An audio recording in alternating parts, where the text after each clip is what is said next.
Julie avec Lucas, je suis content de vous retrouver pour une nouvelle vidéo cette semaine et je vais vous débriefer le match du Stade Toulousain face au Racing. Le Stade Toulousain qui a perdu sur sa pelouse 35-37. Nous allons en débriefer mais on commence tout de suite avec les résultats. C'est parti.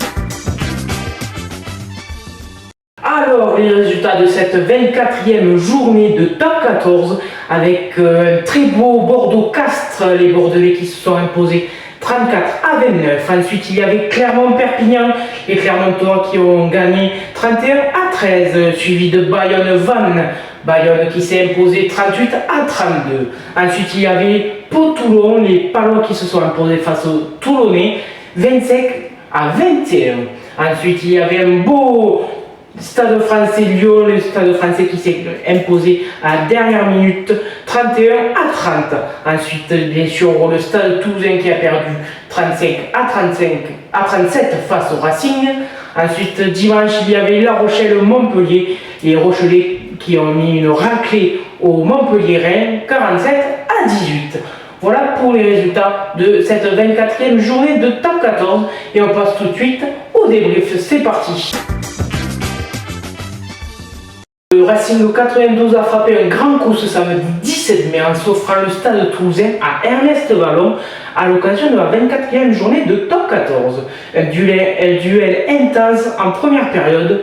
Le Racing ouvre le score rapidement mais Toulouse réagit vite avec un essai opportuniste de Juan Cruz-Malia. Le Racing 92 pousse fort et inscrit un essai transformé par Nolan Le Garec.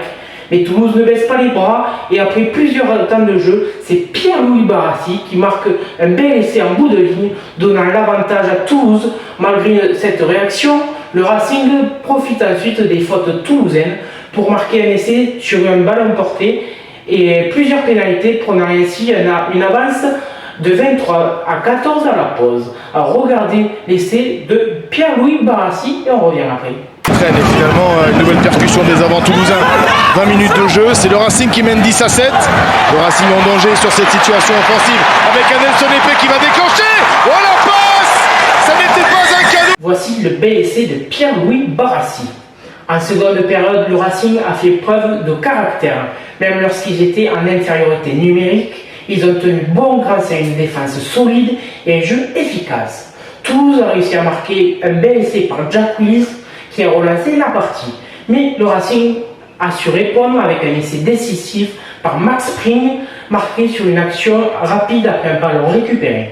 Malgré la pression intense de Toulouse en fin de match, avec un dernier essai de Guillaume Cramon, le Racing a tenu bon et s'est imposé 37-35.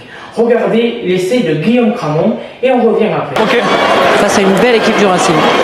Denis Gelon a sorti les bras au contact avec Cramon, la sirène a retenti, une passe supplémentaire vers Théo Tama qui retrouve Cramon, il est saignant, il est bouillant, et c'est un grand, et c'est Guillaume Cramon qui vient marquer cet essai à la sirène au pied des... Voici le bel essai de Guillaume Cramon. Conclusion, le Racing au 92 vient de réaliser le gros coup de cette 24e journée de top 14. Les Franciliens ont parfaitement exploité l'indiscipline toulousaine en première période pour passer devant.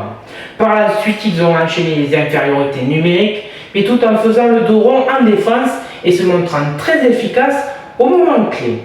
Les leaders du championnat sont restés impuissants et peu inspirés. Le Racing décoche donc une victoire très importante et reviennent à 2 points du top 6. Voici le débrief de ce Toulouse Racing. Et on passe tout de suite aux infos, c'est parti. Les infos rugby, comme chaque semaine, je vous propose un tour d'horizon des dernières infos rugby, entre transferts bien sûr et tout ce qui fait l'actualité de notre sport préféré. Alors on commence avec le Biarritz Olympique qui est sanctionné par la Ligue nationale de rugby pour sa situation financière jugée préoccupante. Le club est rétrogradé en national à titre conservatoire et démarre la saison prochaine avec 6 points de pénalité. Le PO a immédiatement fait appel de cette décision et espère prouver de sa bonne foi. Si le club descend, c'est Aurillac, actuel barragiste, qui resterait en Pro D2 et Nice, dirigé par Jean-Baptiste Aldiger, qui pourrait aussi en profiter. L'avenir du BO dépendant de l'issue de l'appel, affaire à suivre. Et tout de suite alors du côté d'Agen, le l'USUA va se séparer de son manager Sébastien Calvé, une décision réclamée par les joueurs eux-mêmes avant leur départ en vacances. Son management participatif et certaines prises de parole dans la presse n'auraient pas convaincu le groupe. Le président Jean-François Fontenot tranchera officiellement, mais le départ de Calvé semble acté. Une nouvelle ère s'ouvre à Agen avec encore une fois un changement de staff, ce qui commence à devenir une habitude. Les supporters, eux, sont déçus, estiment que Calvé n'a pas eu le temps d'installer son projet. Voilà pour les actualités rugby. Merci de m'avoir suivi et je vous dis à bientôt. Ciao.